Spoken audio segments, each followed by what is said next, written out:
cada dia que passa, a conquista espacial se afasta mais daquela forte noção antiga de guerra e disputa entre Estados Unidos e União Soviética. Hoje é bem mais difundida a importância dos satélites em nossa vida, seja pelas transmissões de TV ou o uso dos GPS, aqueles aparelhinhos nos orientando pelos desconhecidos caminhos do trânsito. Já se sabe também da importância do rastreamento de imagens para previsão de tempo, controle de desmatamento, mapeamento e segurança. Mas o que talvez poucos, muito poucos saibam, é que o Brasil é um dos 7 países do mundo com programa espacial completo, ou seja, sítio de lançamento, foguetes e satélites. Para saber mais o que está no ar e o quanto isso é importante para o país e para as nossas vidas, tratamos de convocar especialistas para nos possibilitar mais uma viagem pelos caminhos do conhecimento. Deixo então apresentá-los a vocês. Carlos Gunning, presidente da Agência Espacial Brasileira, é economista, advogado e administrador de empresas com MBA pela Universidade Federal do Rio de Janeiro, a UFRJ, e vasta experiência em funções executivas em empresas públicas e privadas no Brasil e no exterior, sendo servidor da FINEP, a financiadora de estudos e projetos, desde 1982. Petrônio Noronha de Souza, engenheiro mecânico, mestre em ciência espacial e doutor em engenharia, chefia o Laboratório de Integração e Testes do Instituto Nacional de Pesquisas Espaciais, o INPE. Foi um dos fundadores da Associação Aeroespacial Brasileira, que presidiu por 2 períodos. O José Monserrat, filho, é chefe da Assessoria de Cooperação Internacional do Ministério da Ciência e Tecnologia, mas além da formação completa em Direito Internacional, é graduado pela Universidade Internacional do Espaço, vice-presidente da Associação Brasileira de Direito Aeronáutico e Espacial e diretor do Instituto Internacional de Direito Espacial, que tem sede em Amsterdã. José Bezerra Pessoa Filho, com mestrado e doutorado em Engenharia Mecânica, é do Instituto de Aeronáutica e Espaço, que é do Departamento de Ciência e Tecnologia Aeroespacial do Ministério da Defesa. Além das pesquisas envolvendo o aquecimento aerodinâmico e radiativo em veículos espaciais, trabalha diretamente nos projetos desses veículos, em geral, veículos espaciais. Antes de começarmos a nossa conversa, deixa eu esclarecer o dito que pegamos emprestado do Aparício Torelli, aquele comediante, o nosso Barão de Tararé, que usava o algo mais no ar além dos aviões de carreira, quando queria mencionar algo secreto ou escuso sendo tramado, normalmente com um tom de crítica, é claro. Mas, Gani, no caso do Programa Espacial Brasileiro, parece que as notícias são só boas, não é isso? Eu diria que depois de um longo período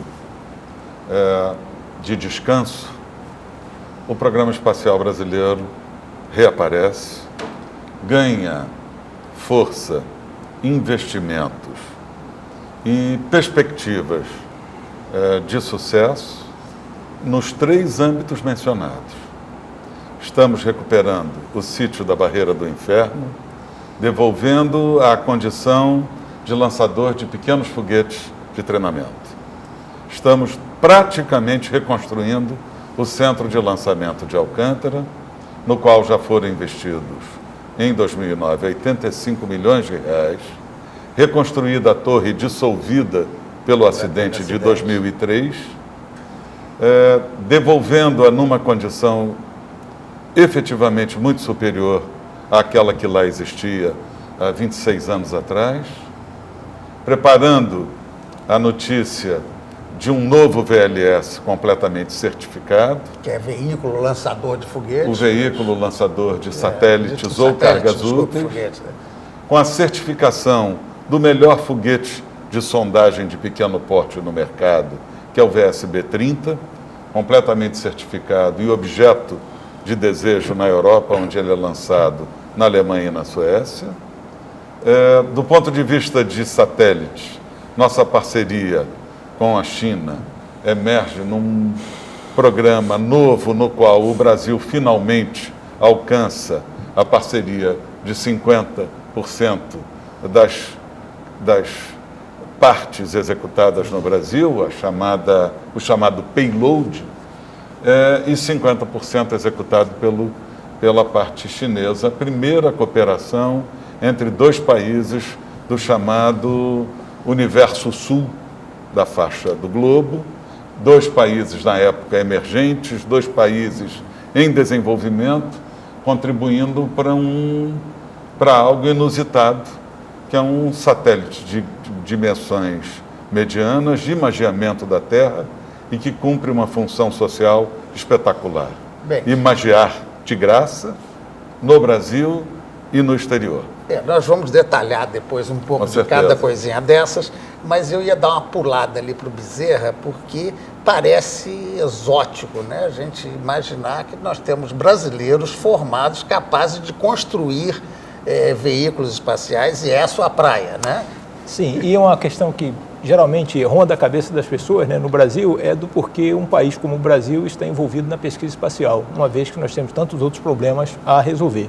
Mas essa é uma questão assim, que permeia toda a civilização, mesmo americanos, e russos, indianos, chineses, eles também, de certa forma, se perguntam por que investir bilhares de dólares nessa área, quando eles também têm outros problemas para resolver. Então, aproveitando carona no seu ditado inicial aí na abertura do programa, né, quer dizer, desde o lançamento do Sputnik em 1957, a nossa civilização já lançou mais de 5.000 satélites. Desses 5.000 satélites, 1.000 deles continuam em operação, né? Desses 1.000, os Estados Unidos são detentores de cerca de 50%. Depois são acompanhados aí pela China, que tem cerca de... pela Rússia, que tem cerca de 100 satélites, a China da ordem de 50 e a Índia 25. Né? E eu gosto sempre de comparar o Brasil com a Índia, porque em termos de economia eles são bastante próximos, né?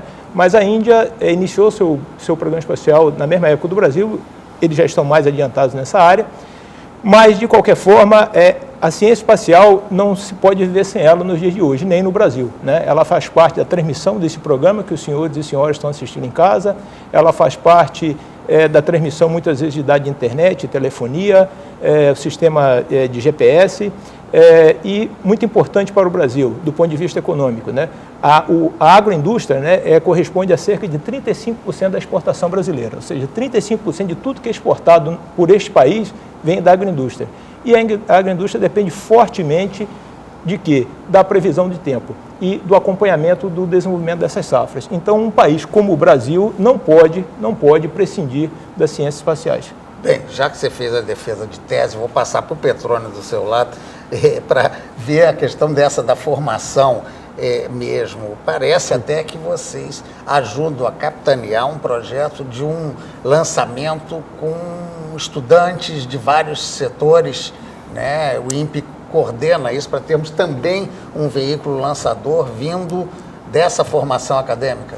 Na realidade, a iniciativa original veio da Agência Espacial Brasileira, que é um satélite hoje em desenvolvimento no Instituto Tecnológico de Aeronáutica, em São José dos Campos, com o suporte, com a assistência de técnicos e do INPE nessa atividade. Ela é comandada por professores, executada por alunos e assistida por profissionais do INPE. A atividade espacial, ela sempre teve uma grande vertente educacional. Tanto as atividades envolvidas no espaço, que geram subprodutos na forma de imagens, experimentos, que são de utilidade educacional, como também o desenvolvimento de satélites de pequenas dimensões, como é o caso desse, ou de dimensões ainda menores, como os chamados satélites do tamanho de cubos, ou CubeSats, que eles chamam, que são satélites bastante reduzidos, normalmente desenvolvidos em departamentos universitários. Então, esse satélite em questão, ele vai lançar o que, esse satélite? Ele deve transportar uma carga útil de comunicação que virá em complemento à rede, deverá auxiliar a chamada Rede Brasileira de Coleta de Dados, que foi iniciada com os primeiros satélites desenvolvidos no Brasil no final dos anos 70, início dos anos 80 e lançados nos anos 90, que foram os 2 satélites de coletas de dados ainda em órbita e ainda em operação. Bem, falamos em satélites ainda em órbita, 1000, né? Bezerra, é por aí. Aí justifico aqui a presença do Montserrat.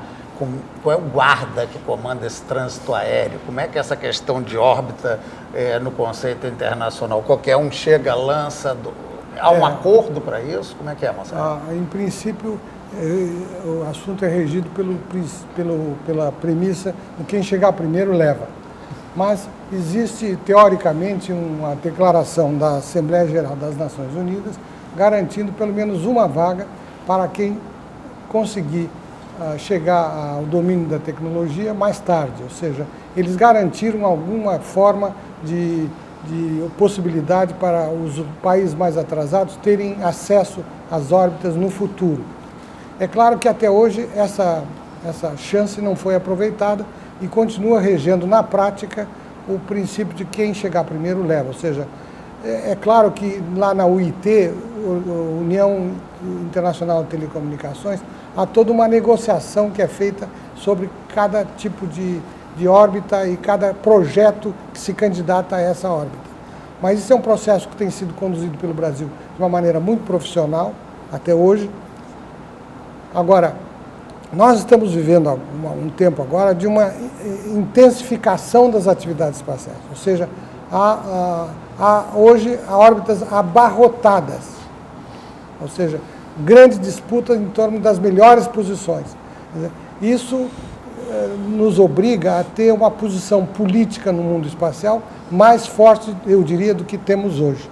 Ou seja, é preciso a gente ter profissionais, preparar negociadores, para no momento oportuno a gente